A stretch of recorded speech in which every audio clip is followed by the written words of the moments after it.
Kalau Kak Anwar ini Dr. Anwar Puadi SHMH. Ya, jelas. Ya, jelas. Dari mana Universitas dokter? Hasanuddin, Makassar, Unhas. Berapa tahun kuliah? Kuliahnya 3 tahun setengah. Ada juga yang kuliah ini, mohon maaf ini. Ada kuliah dia ini 3 kali. Iya. Pertama daftar, Heeh. yang kedua bayaran, Iya. 3 wisuda. Oh iya. Ada Banyak. Nggak usah kita sebut. Kawan kita juga ada. Ya, benar. banyak.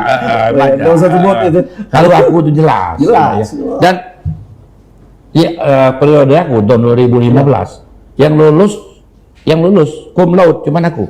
Tahun 2015. Yang lain itu nyusul. Kenapa kalau ke universitas negeri dia harus TOEFL loh.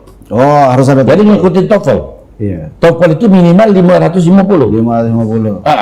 Nah, Bukan kaleng-kaleng. bukan kaleng-kaleng. Aku 585. Jadi aku betul. Yang lain-lain nyusul, ulang lagi. Ada yang 3 kali, 4 kali ikut TOEFL. Ngapa pacak bahasa Inggris tuh? Nah, aku ngajar bahasa Inggris. Oh, itu. Iya, yang aku ajar ini grammar. TOEFL itu grammar isinya.